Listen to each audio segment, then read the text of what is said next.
یہی وجہ ہے کہ سمندر سے نکلتے ہی انہوں نے بت پرستی کا مطالبہ کر دیا تھا، لہذا ضروری تھا کہ ان کی تربیت کی جائے۔ پھر تربیت کے لیے بھی کسی مفصل قانون اور ضابطے کا ہونا بہت ضروری تھا کہ اس پر عمل پیرا ہو کر آنے والے وقت کے لیے تیار ہو سکیں۔ تو اللہ تعالیٰ نے عظیم رسول موسیٰ علیہ السلام کے ساتھ یہی وعدہ کیا تھا کہ وہ طور پہاڑ پر آ کر اللہ کی نگرانی میں براہ راست احکام الہی کو حاصل کرنے کی کما حقہ تیاری کر سکیں۔ پہلے مدت 30 دن مقرر ہوئی تھی اور پھر 40 دن ہو گئی، جیسا کہ سورۃ الاعراف آیت 142 میں اللہ تعالیٰ فرماتے ہیں، اور ہم نے موسیٰ سے 30 راتوں کا وعدہ کیا اور مزید 10 راتوں سے ان 30 راتوں کو پورا کیا، سو ان کے رب کی مقررہ مدت 40 راتیں ہو گئیں۔ موسیٰ علیہ السلام اپنی قوم سے رخصت ہوتے وقت اپنے بھائی ہارون علیہ السلام کو اپنا خلیفہ بنا گئے تھے، جیسا کہ اللہ تعالیٰ سورۃ الاعراف آیت 142 میں فرماتے ہیں، اور موسیٰ نے اپنے بھائی ہارون سے کہا، تم میری قوم میں میری جانشینی کرنا اور ان کی اصلاح کرتے رہنا اور فساد کرنے والوں کی راہ پر مت چلنا۔ موسیٰ علیہ السلام اپنی قوم کو چھوڑ کر چلے گئے۔ انتظامی معاملات کے لیے ان میں ایک حاکم بھی مقرر کر گئے، یعنی اپنے بھائی ہارون کو، جو اللہ کے نبی تھے۔ ان 40 ایام میں موسیٰ علیہ السلام اپنے پروردگار سے براہ راست کلام کرتے رہے، یعنی درمیان میں وحی کا واسطہ بھی نہیں تھا۔ اللہ تعالیٰ بھی ان سے بغیر کسی واسطے کے کلام کرتے رہے۔ اسی وجہ سے آپ کا لقب کلیم اللہ ہے، یعنی اللہ سے کلام کرنے والا۔ اللہ سبحانہ و تعالی سورۃ النساء آیت 164 میں فرماتے ہیں، اور موسیٰ سے اللہ تعالیٰ نے صاف طور پر کلام کیا۔ جب موسیٰ علیہ السلام مقررہ وقت پر وہاں پہنچے اور اللہ تعالیٰ نے ان سے کلام کیا تو عرض کرنے لگے کہ اے میرے پروردگار، مجھے اپنا دیدار کرا دیجئے، میں آپ کو ایک نظر دیکھ لوں۔ ارشاد ہوا، تم مجھے ہرگز نہیں دیکھ سکتے، کیونکہ دنیاوی آنکھ میں اتنی طاقت و ہمت نہیں کہ وہ باری تعالیٰ کو دیکھ سکے، جیسا کہ سورۃ الانعام آیت 103 میں ارشاد ربانی ہے، اس کا تو کسی کی نگاہ بھی احاطہ نہیں کر سکتی، اور وہ سب نگاہوں کو محیط ہو جاتا ہے، اور وہی بڑا باریک بین اور باخبر ہے۔ حدیث معراج میں بھی ہے کہ جب ابو ذر رضی اللہ عنہ نے رسول اللہ صلی اللہ علیہ وسلم سے پوچھا، حل رأیت ربک، یعنی کیا آپ نے اپنے رب کو دیکھا بھی ہے، تو آپ نے فرمایا تھا، نور انا اراہ، یعنی وہ تو نور ہے، میں اسے کیسے دیکھ سکتا ہوں۔ اس حدیث مبارکہ سے بھی یہی ثابت ہوتا ہے کہ آپ نے اللہ کا دیدار نہیں کیا، جیسے اللہ تعالیٰ نے موسیٰ علیہ السلام سے فرما دیا تھا کہ تو مجھے نہیں دیکھ سکتا۔ ابو موسیٰ اشعری رضی اللہ عنہ سے مروی ایک روایت میں ہے کہ نبی اکرم صلی اللہ علیہ وسلم نے فرمایا، اس کا تو کسی کی نگاہ بھی احاطہ نہیں کر سکتی، اور وہ سب نگاہوں کو محیط ہو جاتا ہے، اور وہی بڑا باریک بین اور باخبر ہے۔ مطلب یہ کہ اللہ سبحانہ و تعالی کا نور اور جلوہ برداشت کرنے کے لیے بہت طاقت کی ضرورت ہے، اور ہم اس سے محروم ہیں۔ کسی میں یہ طاقت نہیں کہ اس نور کو دیکھ سکے۔ اللہ تعالیٰ موسیٰ علیہ السلام کے سوال کے جواب میں سورۃ الاعراف آیت 143 میں فرماتے ہیں، تم مجھے ہرگز نہیں دیکھ سکتے، لیکن تم اس پہاڑ کی طرف دیکھو، اگر وہ اپنی جگہ پر برقرار رہا تو تم بھی مجھے دیکھ سکو گے۔ پھر جب ان کے رب نے اس پر تجلی فرمائی تو اسے ریزہ ریزہ کر دیا، اور موسیٰ بے ہوش ہو کر گر پڑے۔ پھر جب ہوش میں آئے تو عرض کیا، بے شک آپ کی ذات پاک ہے، میں تیرے حضور توبہ کرتا ہوں، اور میں سب سے پہلا ایمان لانے والا ہوں۔ سیدنا عبداللہ بن عباس رضی اللہ عنہما بیان کرتے ہیں کہ اللہ تعالیٰ نے صرف اور صرف ہاتھ کی سب سے چھوٹی انگلی کے پورے کے برابر اپنا نور ظاہر فرمایا تھا۔ جس پہاڑ پر اللہ تعالیٰ نے تجلی فرمائی تھی وہ طور پہاڑ کے علاوہ کوئی اور پہاڑ تھا۔ وہ کس قدر عجیب اور ہولناک منظر ہوگا کہ اس دنیا کا ایک عظیم اور مضبوط پہاڑ باری تعالیٰ کے نور کی ایک ہلکی سی جھلک برداشت نہ کر سکا اور ریزہ ریزہ ہو گیا اور بھری ریت بن گیا۔ موسیٰ علیہ السلام یہ منظر دیکھ رہے تھے۔ بہت حیرت انگیز اور عجیب منظر تھا۔ مضبوط پہاڑ حرکت میں آیا اور ریزہ ریزہ ہو گیا۔ چنانچہ آپ ہوش و حواس قائم نہ رکھ سکے اور بے ہوش ہو گئے۔ ہوش میں آئے تو فوراً اپنے سوال پر شرمندہ ہوئے، غلطی کا اعتراف کرتے ہوئے معافی کے طالب ہوئے۔ جواب میں اللہ تعالی نے فرمایا، اللہ نے فرمایا، اے موسیٰ، میں نے پیغمبری اور اپنی ہم کلامی سے تمہیں تمام لوگوں پر امتیاز بخشا ہے، تو جو کچھ میں نے تمہیں عطا کیا ہے اس کو تھام لو اور شکر گزاروں میں سے ہو جاؤ۔ اللہ تعالیٰ نے موسیٰ علیہ السلام کو اپنے زمانے کے تمام لوگوں سے زیادہ مرتبہ عطا فرمایا۔ اس کے بعد اللہ تعالیٰ نے آپ کو تختیوں میں لکھی تورات عطا فرمائی۔ اللہ تعالیٰ سورۃ الاعراف آیت 145 میں فرماتے ہیں، اور ہم نے چند تختیوں پر ہر قسم کی نصیحت اور ہر چیز کی تفصیل ان کو لکھ کر دی، تم ان کو قوت کے ساتھ پکڑ لو اور اپنی قوم کو حکم کرو کہ ان کے اچھے اچھے احکام پر عمل کریں، ان قریب میں تم لوگوں کو ان فاسقوں کا گھر دکھلاؤں گا۔ یہ تختیاں کس چیز کی تھیں اس کے متعلق کوئی مرفوع بات ثابت نہیں، البتہ مفسرین کے مختلف اقوال ہیں۔ بعض کہتے ہیں یہ تختیاں جواہر کی تھیں اور بعض کہتے ہیں کہ یہ تختیاں پتھر کی تھیں۔ موسیٰ علیہ السلام نے 40 دنوں میں تورات کے اندر لکھے ہوئے اللہ کے احکامات اخذ کر لیے۔ ادھر موسیٰ علیہ السلام کا ان کی قوم انتظار کر رہی تھی۔ اس دوران وہ ایک آزمائش میں مبتلا ہو گئے۔ اللہ تعالیٰ سورہ طٰہٰ آیت 85 میں فرماتے ہیں، فرمایا، ہم نے تیری قوم کو تیرے پیچھے آزمائش میں ڈال دیا اور انہیں سامری نے بہکا دیا۔ موسیٰ علیہ السلام کی غیر حاضری میں وہ ایک شخص کی پیروی کرتے ہوئے گمراہ ہو گئے اور ان کی گمراہی کا سبب بننے والا شخص سامری تھا۔ اللہ سے ملاقات کی مدت پوری کرنے کے بعد موسیٰ علیہ السلام نے وعظ و نصیحت سے بھرپور تختیاں اٹھا لیں۔ ان میں اللہ کے احکامات بھی تھے اور بنی اسرائیل کی شریعت بھی درج تھی۔ اسی کو تورات کہا جاتا ہے۔ ان کو اٹھا کر موسیٰ علیہ السلام اپنی قوم کی طرف لوٹ آئے۔ اس موقع پر اللہ تعالیٰ سورہ طٰہٰ آیت 86 میں فرماتے ہیں، پس موسیٰ نہایت غضبناک ہو کر رنج کے ساتھ واپس لوٹے۔ قوم پر جب 30 دن گزر گئے اور حسب وعدہ موسیٰ علیہ السلام نہ لوٹے تو وہ غمگین رہنے لگے۔ ہارون علیہ السلام نے ان کو اکٹھا کیا اور فرمایا کہ اے بنی اسرائیل، جب تم مصر سے چلے تھے تو قبطیوں کے پیسے اور رقوم وغیرہ ہم میں سے بعض پر ادھار تھیں، اسی طرح ان کی امانتیں بھی تمہارے پاس رہ گئی ہیں۔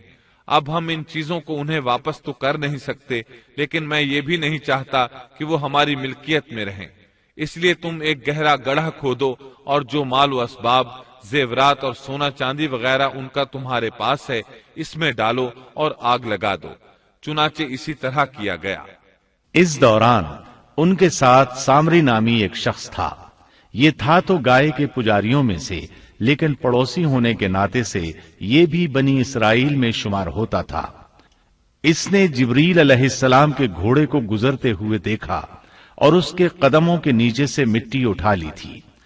ہارون علیہ السلام نے اس سے کہا کہ تو اسے پھینک دے۔ یہ کہنے لگا، یہ تو وہ چیز ہے جس نے تمہیں دریا پار کروایا ہے، میں اسے اس شرط پر ڈالنے کے لیے تیار ہوں کہ آپ اللہ سے دعا کریں کہ اس سے وہ بن جائے جو میں چاہتا ہوں۔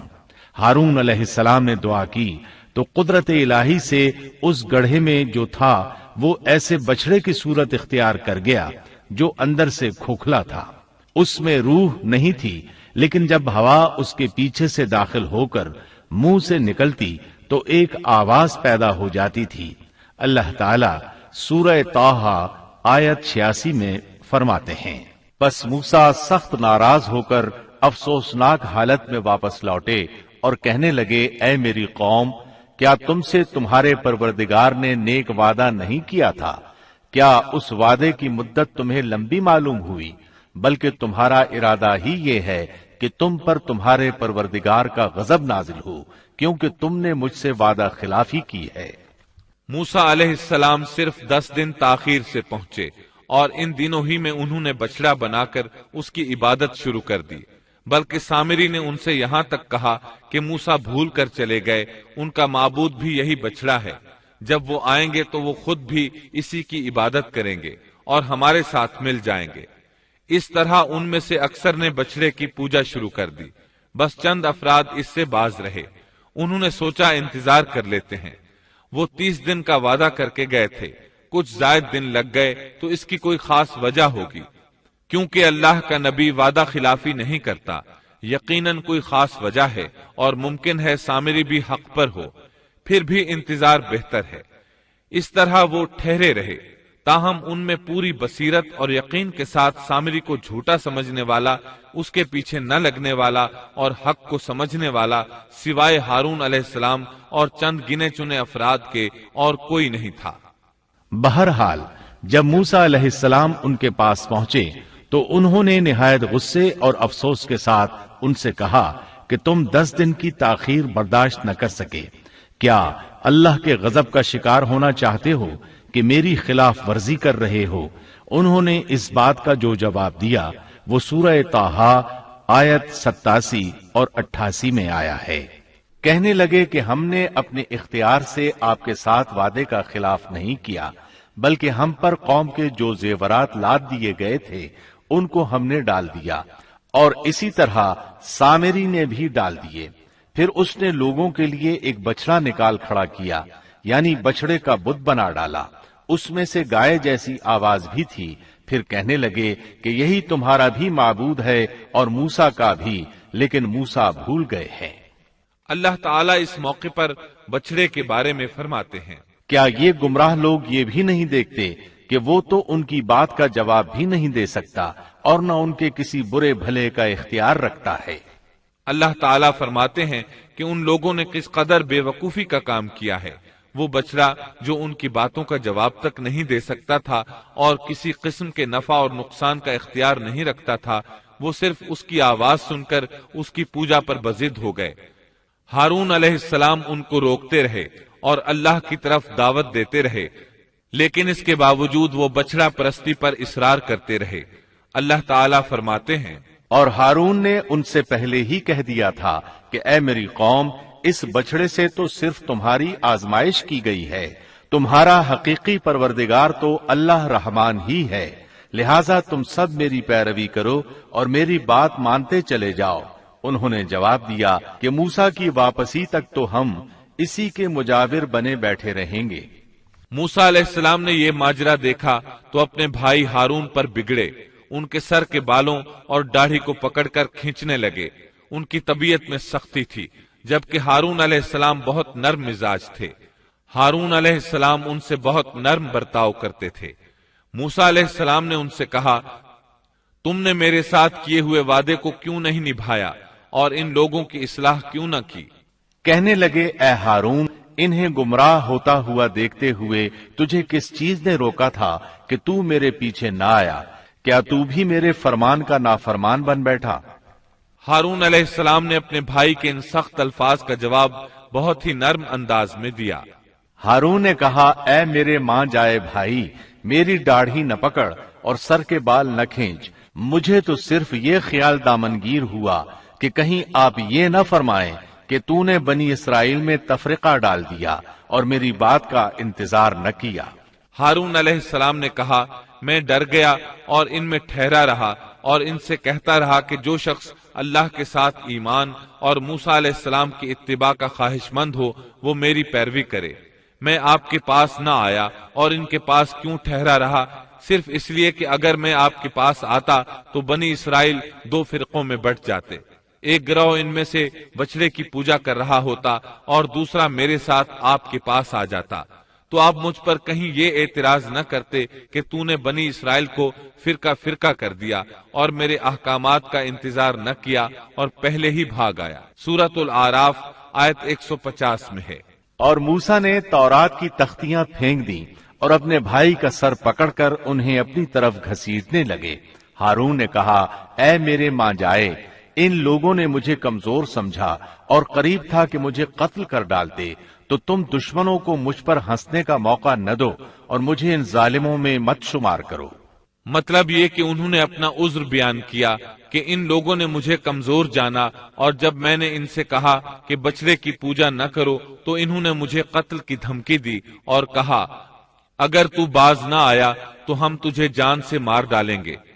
تو اے میرے بھائی، اب ایسا انداز اختیار نہ کرو کہ لوگوں کو مجھ پر ہنسنے کا موقع ملے، میں یقیناً بے قصور ہوں۔ جب انہوں نے اپنا عذر پیش کر دیا تو موسیٰ علیہ السلام سامری کی طرف متوجہ ہوئے۔ موسیٰ نے پوچھا، سامری تیرا کیا معاملہ ہے؟ موسیٰ علیہ السلام نے اس سے پوچھا، سامری تو نے یہ کام کیوں کیا اور کس طرح تو نے بچڑے سے آواز نکالی؟ اس نے جو جواب دیا، سورہ طٰہٰ آیت 96 میں اس کا ذکر یوں آیا ہے، اس نے جواب دیا کہ مجھے وہ چیز دکھائی دی جو انہیں دکھائی نہیں دی، تو میں نے اللہ کے بھیجے ہوئے فرشتے کے نقش قدم سے ایک مٹھی بھر لی، پھر اسے اس میں ڈال دیا، اسی طرح میرے دل نے یہ بات میرے لیے بنا دی۔ مطلب یہ کہ سامری کہنے لگا، میں نے جبریل علیہ السلام کو دیکھا جن کو دوسرے لوگ نہ دیکھ سکے، تو میں نے جبریل کے گھوڑے پر نظر رکھی، جہاں اس کا قدم پڑا تھا وہاں سے میں نے مٹی کی ایک مٹھی بھر لی، جب میں نے اس کو بچڑے پر پھینکا تو اس میں سے آواز برآمد ہونے لگی جو ان کے فتنے کا باعث بن گئی۔ یہ قصہ ہے ان کے انحراف کا اور حق سے منہ موڑنے کا۔ ان میں سے صرف چند ایک پاکیزہ طبیعت والوں کے علاوہ تمام لوگ بچڑے کی عبادت کرنے لگے، اور صرف چند افراد کو اللہ تعالیٰ نے اپنی توفیق سے بچا لیا۔ اندازہ کیجئے ان کے دل کتنے سخت تھے۔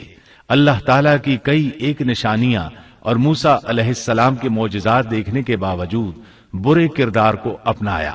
فرعون پر نازل ہونے والے عذابات اور موسیٰ علیہ السلام کی صداقت کی 9 عظیم نشانیاں بھی دیکھ چکے تھے۔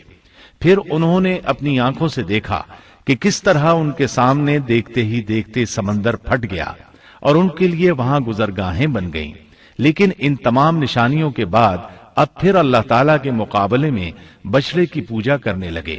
اسی لیے اللہ تعالیٰ نے ان کے متعلق سورۃ البقرہ آیت 93 میں فرمایا ہے، اور ان کے دلوں میں بچڑے کی محبت گویا پلا دی گئی ان کے کفر کے سبب سے۔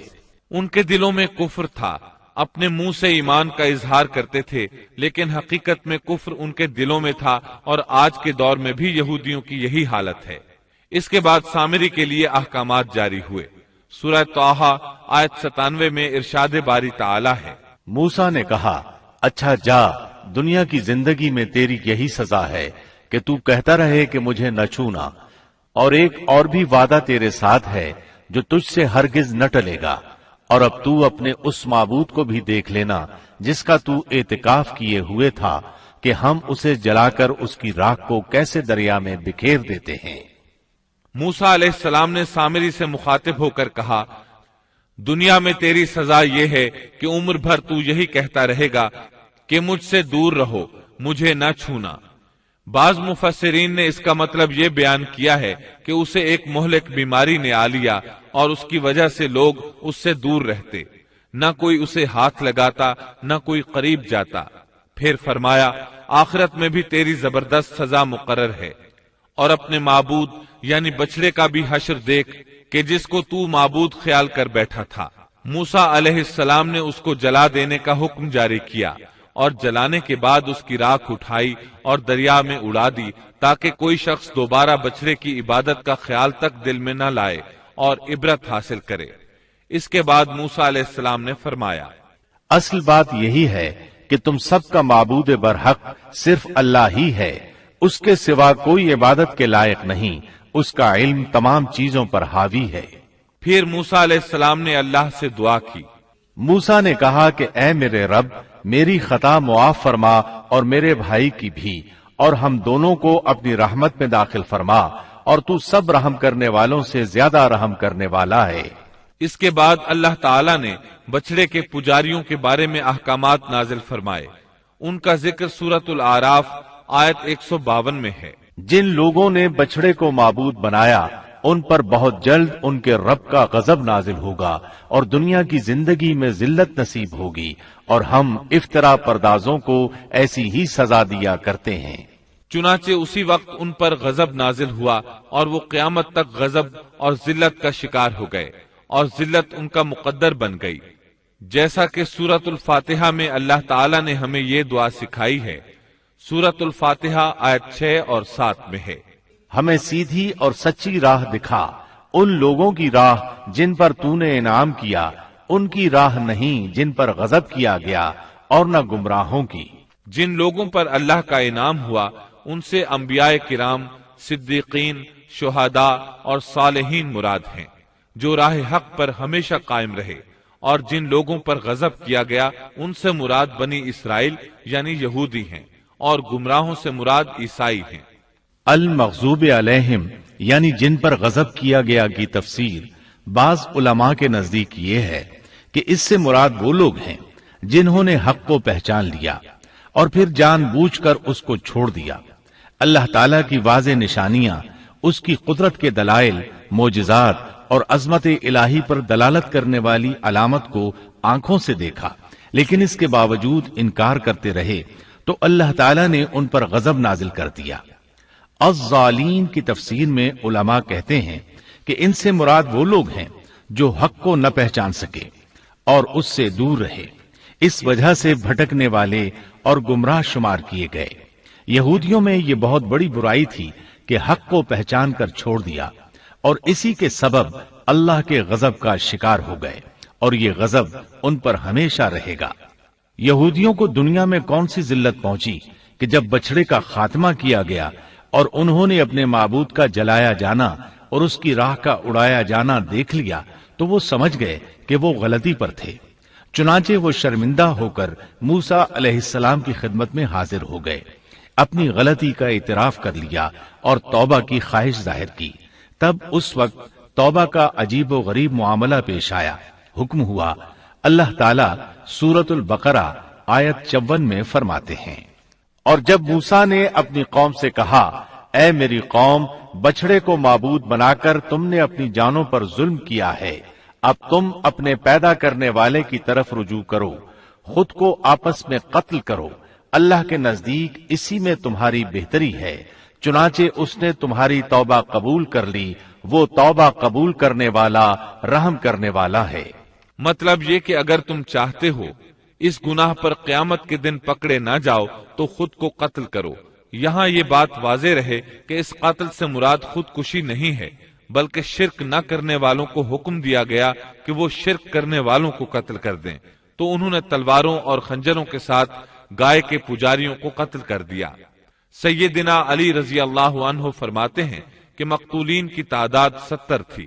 جب 70 آدمی قتل ہو گئے تو موسیٰ اور ہارون علیہ السلام نے عاجزی اور انکساری کے ساتھ بارگاہ الہی میں بخشش کی دعا کی۔ اللہ تعالیٰ نے اپنے برگزیدہ بندوں کی دعا قبول فرمائی اور مقتولین کو معاف فرما دیا اور باقی ماندہ لوگوں کو بھی بخشش سے نوازا۔ حقیقت میں یہ سزا اگرچہ سخت تھی، اور بھائی کا بھائی کو قتل کرنا ایسا ہے جیسے اپنے آپ کو قتل کرنا، لیکن یہ سزا ان کی ضدی، ہٹ دھرم اور سرکش طبیعت کے لیے انتہائی مناسب تھی، تاکہ وہ برائیوں سے بچنا سیکھیں اور اپنے گناہوں کا کفارہ ادا کریں۔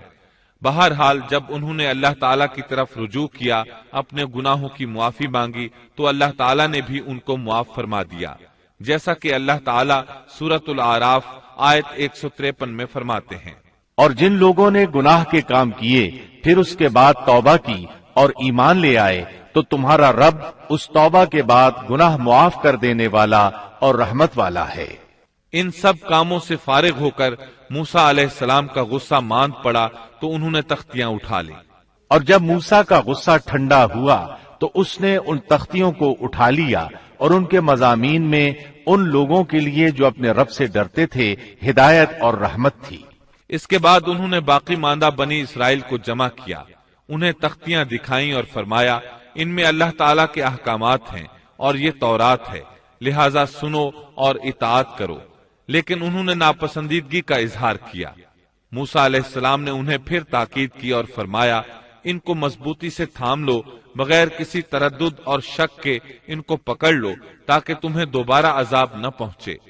انہوں نے جواب دیا، نہیں، ہم ایسا نہیں کریں گے، البتہ ہم ان احکامات کی پہچان اور معرفت حاصل کر سکتے ہیں، لیکن ان پر عمل بالکل نہیں کریں گے۔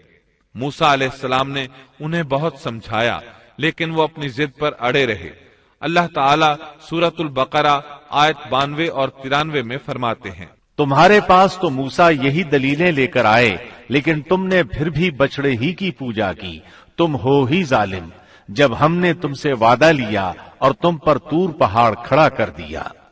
موسیٰ علیہ السلام نے ان سے کہا، تم مجھے عہد و پیمان دو کہ ان تختیوں پر لگے احکامات پر عمل کرو گے، لیکن وہ اپنی ضد پر اڑے رہے، کہنے لگے ہم تیری اطاعت نہیں کریں گے۔ اس موقع پر اللہ تعالی نے موسیٰ علیہ السلام کا ایک اور معجزہ ظاہر کر دیا۔ ان کے دیکھتے ہی دیکھتے طور پہاڑ زمین پر ہلنے لگا، حرکت کرنے لگا۔ پھر سب نے دیکھا کہ وہ اپنی جگہ سے اڑا اور ہوا میں تیرنے لگا، پھر ان کے سر پر آ پہنچا۔ موسیٰ علیہ السلام پکارے، ہماری دی ہوئی چیز کو مضبوط تھامو۔ یہ سن کر سب کے سب سجدے میں گر پڑے اور سر اٹھا اٹھا کر دیکھنے لگے کہ کہیں پہاڑ گر ہی نہ پڑے۔ اللہ تعالیٰ سورۃ البقرہ آیت 93 میں فرماتے ہیں، اور جب ہم نے تم سے وعدہ لیا اور تم پر طور پہاڑ کھڑا کر دیا اور کہہ دیا کہ ہماری دی ہوئی چیز کو مضبوط تھامو اور سنو، تو انہوں نے کہا ہم نے سنا اور نافرمانی کی، اور ان کے دلوں میں گویا بچڑے کی محبت پلا دی گئی تھی بسبب ان کے کفر کے۔ ان سے کہہ دیجئے کہ تمہارا ایمان تمہیں برا حکم دے رہا ہے اگر تم مومن ہو۔ اسی طرح سورۃ الاعراف آیت 171 میں اللہ تعالیٰ فرماتے ہیں، اور وہ وقت بھی قابل ذکر ہے جب ہم نے پہاڑ کو اٹھا کر سائبان کی طرح ان کے اوپر معلق کر دیا، اور انہیں یقین ہو گیا تھا کہ وہ اب ان پر گرنے ہی والا ہے۔ اور ہم نے ان سے کہا کہ جو کتاب ہم نے تمہیں دی ہے اس کو مضبوطی کے ساتھ قبول کرو اور ان احکامات کو یاد رکھو جو اس میں ہیں، تاکہ تم متقی بن جاؤ۔ ابن عباس فرماتے ہیں کہ جب اللہ تعالیٰ نے تورات نازل فرمائی اور موسیٰ علیہ السلام نے اپنی قوم کو حکم دیا کہ تورات کو قبول کریں اور اس کے احکامات پر عمل کریں، لیکن بنی اسرائیل نے چند پر مشقت احکام کی وجہ سے اسے ماننے سے انکار کر دیا، تو اللہ تعالیٰ نے جبریل علیہ السلام کو حکم دیا کہ طور پہاڑ کو ان کے سروں پر لا کھڑا کرو۔ چنانچہ جبریل علیہ السلام نے طور پہاڑ ان کے سروں پر لا کھڑا کیا، اور ان سے کہا گیا کہ اگر تم نے تورات کو قبول نہ کیا تو یہ پہاڑ تم پر گرا دیا جائے گا۔ چنانچہ وہ سب کے سب سجدے میں گر گئے۔ پھر موسیٰ علیہ السلام نے اپنی قوم سے 70 برگزیدہ افراد منتخب کیے اور بچڑے کی عبادت کے عظیم جرم کی توبہ اور معذرت کے لیے ان کو لے کر طور پہاڑ پر چلے گئے تاکہ اللہ سے ہم کلام ہو سکیں۔ اللہ تعالیٰ اس کے متعلق سورۃ الاعراف آیات 155 اور 156 میں فرماتے ہیں، اور موسیٰ نے اپنی قوم میں سے 70 آدمی ہمارے مقرر کیے ہوئے وقت کے لیے منتخب کیے۔ سو جب انہیں زلزلے نے آ پکڑا تو موسیٰ عرض کرنے لگے، اے میرے پروردگار، اگر تو چاہتا تو اس سے پہلے ہی انہیں اور مجھے ہلاک کر دیتا۔ کیا تو ہم میں سے چند بے وقوفوں کی حرکت پر سب کو ہلاک کر دے گا؟ یہ واقعہ تیری طرف سے محض ایک امتحان ہے، ایسے امتحان سے جس کو تو چاہے گمراہی میں ڈال دیتا ہے اور جسے چاہے ہدایت پر قائم رکھتا ہے۔ تو ہی ہمارا سرپرست ہے، پس تو ہم پر مغفرت اور رحمت فرما، اور تو ہی سب سے بہتر معاف کرنے والا ہے، اور ہمارے لیے دنیا میں بھی اچھائی لکھ دے اور آخرت میں بھی، ہم تیری طرف رجوع کرتے ہیں۔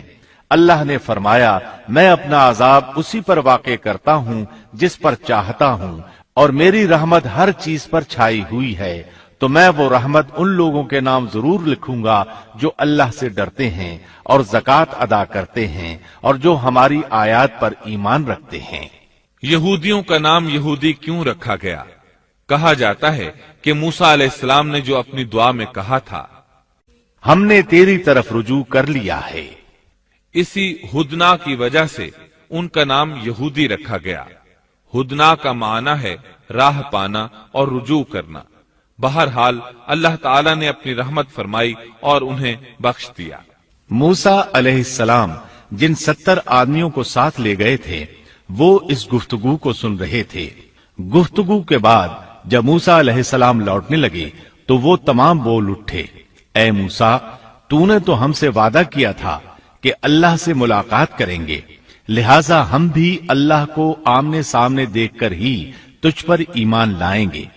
اللہ تعالیٰ سورۃ البقرہ آیت 55 میں فرماتے ہیں، اور تم اس وقت کو بھی یاد کرو جب تم نے موسیٰ سے کہا تھا کہ جب تک ہم اپنے رب کو سامنے نہ دیکھ لیں ہرگز ایمان نہ لائیں گے، جس گستاخی کی سزا میں تم پر تمہارے دیکھتے ہی دیکھتے بجلی گر پڑی۔ یہ وہ لوگ تھے جو بنی اسرائیل میں سے چنے ہوئے اور صاحب شرف و فضیلت تھے۔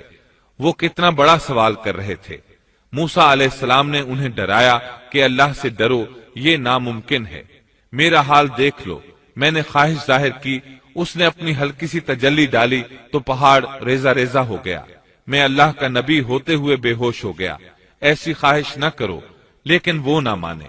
تب اللہ تعالیٰ نے ایک بجلی کو حکم دیا، وہ ان پر گری، آن کی آن میں سب لقمہ اجل بن گئے۔ اب موسیٰ علیہ السلام وہاں حیران پریشان کھڑے رہ گئے۔ قوم کے سب سے بہتر لوگ اللہ کے عذاب کا شکار ہو گئے تھے۔ انہوں نے سوچا میں اکیلا واپس جاؤں گا تو بنی اسرائیل مجھ سے سوال کریں گے کہ وہ 70 آدمی کہاں ہیں، میں انہیں کیا بتاؤں گا؟ پوری بات سن کر وہ کہیں گے ہمارے افضل اور اعلیٰ افراد کے ساتھ اللہ نے یہ سلوک کیا۔ اب موسیٰ علیہ السلام نے اللہ سے دعا کی، اے اللہ انہیں زندہ کر دے، مجھے تنہا واپس نہ لوٹا۔ آخر اللہ نے ان کی دعا منظور فرمائی۔ سورۃ البقرہ آیت 56 میں ہے۔ لیکن پھر اس لیے کہ تم شکر گزاری کرو، اس موت کے بعد بھی ہم نے تمہیں زندہ کر دیا۔ جب وہ زندہ ہو رہے تھے تو ایک دوسرے کے زندہ ہونے کا مشاہدہ بھی کر رہے تھے۔ پھر موسیٰ علیہ السلام ان 70 آدمیوں کے ساتھ واپس لوٹے، پھر بنی اسرائیل کو لے کر روانہ ہوئے اور ایلیا پہنچ گئے۔ آج کل اس کو القدس کہا جاتا ہے۔ یہ فلسطین کا دارالخلافہ تھا۔ یہاں کے لوگ قوت میں انتہا کو پہنچے ہوئے تھے، جسم بہت بڑے تھے، آبادی بہت زیادہ تھی، تمام علاقوں کی سرداری ان کے پاس تھی۔ آپ نے اس شہر کے باہر پڑاؤ ڈالا اور بنی اسرائیل کو حکم دیا کہ ان لوگوں سے جہاد کے لیے تیار ہو جائیں تاکہ اس شہر کو فتح کیا جائے۔ اس کی فتح سے تمام علاقے قبضے میں آ جائیں گے۔ جب آپ بنی اسرائیل کے ساتھ ایلیا کے نزدیک پہنچے تو وہ لوگ جنگ کے لیے تیار ہو گئے۔ انہوں نے قلعوں کے دروازے بند کر دیے۔ ان کے مقابلے میں بنی اسرائیل کے دل دہل رہے تھے۔ موسیٰ علیہ السلام نے انہیں حکم دیا کہ یکجا ہو کر ان پر ایک ہی بار ہلہ بول دو اور انہیں تہ تیغ کر دو۔ بنی اسرائیل بہت بزدل تھے، بہانے بنانے لگے، کہنے لگے ہماری تیاری مکمل نہیں، ہمارے پیچھے ہماری بکریاں کون چرائے گا؟ کوئی کہتا 400 سال سے زائد مدت غلامی میں گزری، فرعونی ہم پر غالب رہے، اتنا عرصہ ہم لڑائی کے قریب تک نہیں گئے، اب ہم کس طرح لڑ سکتے ہیں؟ اس پر موسیٰ علیہ السلام نے فرمایا اگر تم نے میری اطاعت کی، میری تصدیق کی تو بہت جلد فتح پالو گے، اس ساری مقدس زمین پر تمہارا قبضہ ہوگا، ایلیا تو تمہاری ایڑی کی نوک پر ہوگا، اللہ تعالیٰ نے اس جگہ کا قبضہ تمہارے مقدر میں لکھ دیا ہے، تم ہاتھ تو ہلاؤ۔ آپ کی ان باتوں کا ان پر کوئی اثر نہ ہوا۔ سورۃ المائدہ آیت 21 میں ہے، اے میری قوم اس مقدس زمین میں داخل ہو جاؤ جو اللہ نے تمہارے نام لکھ دی ہے، اور اپنی پشت کے بل روگردانی نہ کرو کہ پھر نقصان میں جا پڑو۔ اس پر انہوں نے جو جواب دیا سورۃ المائدہ آیت 22 میں ہے۔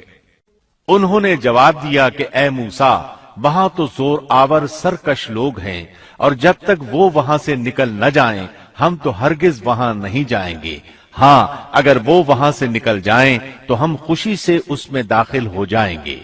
ان کا احمقانہ جواب سن کر بنی اسرائیل کے دو بزرگ یوشع بن نون اور کالب بن یوفا بول اٹھے۔ سورۃ المائدہ آیت 23 میں ہے، دو آدمیوں نے جو اللہ سے ڈرنے والے تھے، جن پر اللہ تعالی کا فضل تھا، کہا تم ان کے پاس دروازے میں تو پہنچ جاؤ، دروازے میں قدم رکھتے ہی یقیناً تم غالب آ جاؤ گے، اور اگر تم مومن ہو تو اللہ ہی پر تمہیں بھروسہ رکھنا چاہیے۔ یہ ان کے لیے کس قدر آسان بات تھی، لیکن بنی اسرائیل کی 1 لاکھ تعداد میں سے کسی ایک کو بھی عمل کی توفیق نہ ہوئی، یہاں تک کہ 70 آدمی جو آپ کے ساتھ کوہ طور پر گئے تھے وہ بھی ٹس سے مس نہ ہوئے، حالانکہ اللہ تعالیٰ نے انہیں دوبارہ زندگی عطا فرمائی تھی۔ بڑی ڈھٹائی سے کہنے لگے، قوم نے جواب دیا کہ اے موسیٰ جب تک وہ وہاں ہیں تب تک ہم ہرگز وہاں نہ جائیں گے، اس لیے کہ تم اور تمہارا پروردگار جا کر دونوں ہی لڑ بھڑ لو، ہم یہیں بیٹھے ہیں۔ یہ زبردست قسم کے گستاخانہ الفاظ تھے۔ ان کے مقابلے میں غزوہ بدر کے موقع پر صحابہ کرام رضی اللہ عنہم نے جو جواب دیا وہ تاریخ کے اوراق میں سنہری حروف میں درج ہے۔ جب نبی کریم صلی اللہ علیہ وسلم نے صحابہ کرام سے مشورہ لیا، انہیں خبر دی کہ قریش کا لشکر آ پہنچا، تو مقداد بن عمرو رضی اللہ عنہ کھڑے ہوئے اور عرض کیا، اے اللہ کے رسول، اللہ کی قسم ہم آپ سے وہ نہیں کہیں گے جو بنی اسرائیل نے موسیٰ علیہ السلام سے کہا تھا کہ تو اور تیرا رب دونوں چلے جاؤ اور لڑو، ہم یہیں بیٹھے ہیں، بلکہ ہم کہتے ہیں آپ اور آپ کا پروردگار دونوں لڑیں، ہم بھی آپ کے ساتھ لڑیں گے۔ اس ذات کی قسم جس نے آپ کو حق کے ساتھ مبعوث فرمایا ہے، اگر آپ ہم کو برق غیمات تک لے چلیں تو ہم راستے والوں سے لڑتے بھیڑتے آپ کے ساتھ وہاں تک بھی چلیں گے۔ کتنا عظیم فرق ہے موسیٰ علیہ السلام کے صحابہ میں اور نبی کریم صلی اللہ علیہ وسلم کے صحابہ کرام میں۔ یہ صورتحال دیکھ کر موسیٰ علیہ السلام نے دعا کی۔ موسیٰ کہنے لگے، الہی مجھے تو سوائے اپنے اور اپنے بھائی کے کسی اور پر کوئی اختیار نہیں، تو ہم میں اور ان نافرمانوں میں جدائی ڈال دے۔ چنانچہ اللہ تعالیٰ نے فوراً ہی بنی اسرائیل کے لیے ایک اور آزمائش اور سزا کا فیصلہ فرمایا۔ ارشاد ہوا کہ اب زمین ان پر 40 سال تک حرام کر دی گئی ہے، یہ خانہ بدوش لوگوں کی طرح ادھر ادھر سرگرداں پھرتے رہیں گے، اس لیے تم ان فاسقوں کے بارے میں غمگین نہ ہونا۔ پھر اللہ تعالیٰ نے موسیٰ علیہ السلام کو حکم دیا کہ انہیں یہاں سے واپس لے چلیں اور قریب والی بستی میں داخل کر دیں۔ چنانچہ وہ چل پڑے، لیکن وہ بستی نہ آئی۔ سفر کرتے رہے لیکن پھر بھی خود کو وہیں کے وہیں پاتے۔ 40 سال اسی طرح گزر گئے اور وہ اس میدان سے نہ نکل سکے۔ اس میدان کو میدان تیہ کہا جاتا ہے۔ اس دوران البتہ انہیں کھانے پینے کا سامان مہیا ہوتا رہا۔ موسیٰ علیہ السلام کے پتھر پر لاٹھی مارنے سے 12 قبیلوں کے لیے 12 چشمے جاری ہوئے۔ سورۃ الاعراف آیت 160 میں ہے۔ اور ہم نے موسیٰ کو حکم دیا جبکہ ان کی قوم نے ان سے پانی مانگا کہ اپنی لاٹھی کو فلاں پتھر پر مارو، پس فوراً اس سے 12 چشمے پھوٹ نکلے، ہر شخص نے اپنے پینے کی جگہ معلوم کر لی۔ 12 چشمے اس لیے کہ بنی اسرائیل کے 12 قبیلے تھے۔ یعقوب علیہ السلام کی نسل سے ان کے بیٹوں کے 12 قبیلے وجود میں آئے تھے۔ جب یہ کہیں پڑاؤ ڈالتے تو چشمے بہتے رہتے، کوچ کرتے تو پانی بند ہو جاتا، وہ اس پتھر کو اٹھا کر چل پڑتے، پھر پڑاؤ کی جگہ پر پتھر رکھ دیتے تو پانی جاری ہو جاتا۔ 40 سال اسی طرح گزرے۔ چونکہ وہ ایک صحرا میں تھے، وہاں سایہ نہیں تھا، سورج کی گرمی کی شدت تھی، آخر انہوں نے کہا، اے موسیٰ اپنے رب سے دعا کریں کہ ہم دھوپ سے بچ جائیں۔ آپ نے دعا فرمائی، اللہ نے ان کے لیے سائے کا انتظام کر دیا۔ اللہ تعالیٰ سورۃ الاعراف آیت 160 میں فرماتے ہیں، اور ہم نے ان پر بادلوں کا سایہ کر دیا۔ اسی طرح جب انہیں بھوک ستاتی تو ان کے پاس بے شمار پرندے آ جاتے۔ اللہ تعالیٰ سورۃ الاعراف آیت 160 میں فرماتے ہیں، اور ہم نے ان پر من اور سلوہ نازل کیا۔ ان 40 سالوں میں کچھ اہم واقعات بھی پیش آئے۔ ان میں سب سے مشہور قصہ گائے والا ہے۔ ایک دن وہ لوگ نیند سے بیدار ہوئے تو انہوں نے اپنی قوم کے بڑے افراد میں سے ایک شخص کو دیکھا کہ اسے قتل کیا جا چکا تھا۔ قاتل کا کھوج لگانے کی کوشش کی گئی لیکن کامیابی نہ ہو سکی۔ آخر وہ سب موسیٰ علیہ السلام کے پاس آئے۔ آپ نے اللہ سے دعا کی، تب اس سلسلے میں وحی نازل ہوئی۔ اللہ تعالیٰ سورۃ البقرہ آیت 67 میں فرماتے ہیں، اور موسیٰ نے جب اپنی قوم سے کہا کہ اللہ تمہیں ایک گائے ذبح کرنے کا حکم دیتا ہے تو انہوں نے کہا، ہم سے مذاق کیوں کرتے ہو؟ آپ نے جواب دیا کہ میں ایسا جاہل ہونے سے اللہ کی پناہ پکڑتا ہوں۔ موسیٰ علیہ السلام نے انہیں بتایا کہ اس سلسلے میں اللہ تعالیٰ نے ایک گائے کو ذبح کرنے کا حکم دیا ہے۔ وہ کہنے لگے، بھلا یہ کوئی عقل کی بات ہے؟ مسئلہ قتل کا ہے اور آپ گائے ذبح کرنے کا حکم دے رہے ہیں، آپ تو ہم سے مذاق کر رہے ہیں۔ آپ نے فرمایا، مذاق کرنا تو جاہلوں کا کام ہے۔ انہوں نے جو جواب دیا وہ سورۃ البقرہ آیت 68 میں ہے۔ انہوں نے کہا اے موسیٰ دعا کیجئے کہ اللہ ہمارے لیے اس کی ماہیت بیان کر دے۔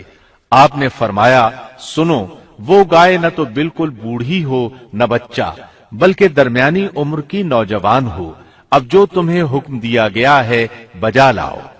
اس پر وہ بولے۔ وہ پھر کہنے لگے کہ دعا کریں کہ اللہ بیان کرے کہ اس کا رنگ کیا ہے۔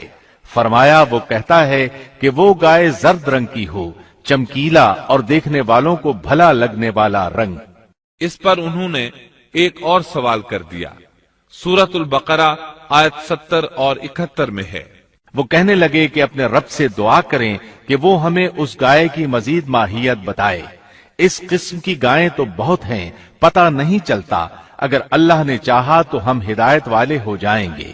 موسیٰ نے فرمایا کہ اللہ کا فرمان ہے کہ وہ گائے کام کرنے والی، ہل میں جوتنے والی اور کھیتوں کو پانی پلانے والی نہ ہو، تندرست اور بے داغ ہو۔ انہوں نے کہا اب آپ نے حق واضح کر دیا۔ گو وہ حکم قبول کرنے کے قریب نہیں تھے، لیکن انہوں نے اس کو مان لیا اور وہ گائے ذبح کر دی۔ موسیٰ علیہ السلام نے حکم دیا کہ اس میں سے ایک گوشت کا ٹکڑا لو اور مقتول کے جسم کے ساتھ لگاؤ۔ انہوں نے ایسا ہی کیا۔ اللہ تعالی سورۃ البقرہ آیت 72 اور 73 میں فرماتے ہیں، جب تم نے ایک شخص کو قتل کر ڈالا پھر اس میں اختلاف کرنے لگے اور جو کچھ تم چھپاتے تھے اللہ اس کو ظاہر کرنے والا تھا، ہم نے کہا کہ اس گائے کا ایک ٹکڑا مقتول کے جسم پر لگا دو، وہ زندہ ہو جائے گا۔ اسی طرح اللہ مردوں کو زندہ کر کے تمہیں تمہاری عقل مندی کے لیے نشانیاں دکھاتا ہے۔ مقتول کو گوشت کا ٹکڑا لگا تو وہ اٹھ کر کھڑا ہو گیا۔ اس نے بتایا میرا قاتل فلاں شخص ہے۔ یہ بتاتے ہی وہ پھر مر گیا۔ اس معجزے کو دیکھ کر بھی ان کے دل نرم نہ ہوئے۔ اللہ تعالیٰ سورۃ البقرہ آیت 74 میں فرماتے ہیں، پھر اس کے بعد تمہارے دل پتھر جیسے بلکہ اس سے بھی زیادہ سخت ہو گئے۔ بعض پتھروں سے تو نہریں بہہ نکلتی ہیں اور بعض پھٹ جاتے ہیں اور ان سے پانی نکل آتا ہے، اور بعض اللہ کے ڈر سے گر پڑتے ہیں، اور تم اللہ کو اپنے اعمال سے غافل نہ جانو۔ مطلب یہ کہ پتھر نرم ہو جاتے ہیں لیکن ان کے دل پتھر سے بھی زیادہ سخت ہیں۔ انہی 40 سالوں کے دوران ایک اور اہم واقعہ پیش آیا۔ ایک دن موسیٰ علیہ السلام نے فصاحت اور بلاغت سے بھرپور خطبہ دیا۔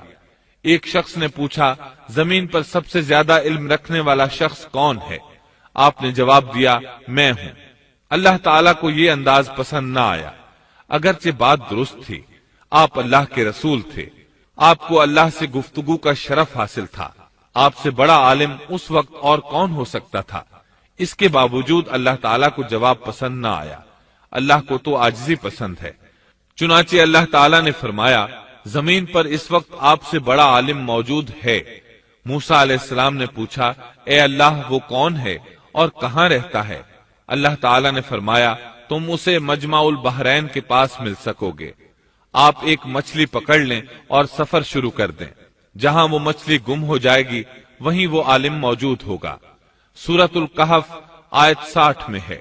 اور جب موسیٰ نے اپنے نوجوان سے کہا کہ میں تو چلتا ہی رہوں گا یہاں تک کہ 2 دریاؤں کے ملنے کی جگہ پہنچ جاؤں، یا پھر میں عرصہ دراز تک چلتا رہوں گا۔ موسیٰ علیہ السلام کے شریک سفر یوشع بن نون تھے، یہ بھی نبی تھے۔ موسیٰ علیہ السلام کے بعد بنی اسرائیل کی باغ ڈور انہوں نے ہی سنبھالی تھی۔ سورۃ الکہف آیت 61 میں ہے۔ جب وہ دونوں وہاں پہنچے جہاں دونوں دریا ملتے تھے تو وہاں وہ اپنی مچھلی بھول گئے، جس نے دریا میں سرنگ جیسا راستہ بنا لیا۔ ان دونوں کو علم نہ ہو سکا کہ یہی ان کی منزل ہے۔ مچھلی کو انہوں نے ٹوکری میں ڈال رکھا تھا، وہ وہاں زندہ ہو گئی اور اچھل کر پانی میں چلی گئی۔ موسیٰ علیہ السلام اس وقت سوئے ہوئے تھے۔ یوشع علیہ السلام نے مچھلی کو سمندر میں جاتے اور راستہ بناتے دیکھا، لیکن موسیٰ علیہ السلام کو بتانا بھول گئے، یہاں تک کہ آرام کر کے وہاں سے پھر سفر شروع کر دیا۔ اس دن اور اس کے بعد رات سفر کر کے جب دوسرے دن موسیٰ علیہ السلام کو تھکاوٹ اور بھوک محسوس ہوئی تو یوشع علیہ السلام سے کہا کہ لاؤ بھئی ناشتہ کر لیں۔ یہ تذکرہ سورۃ الکہف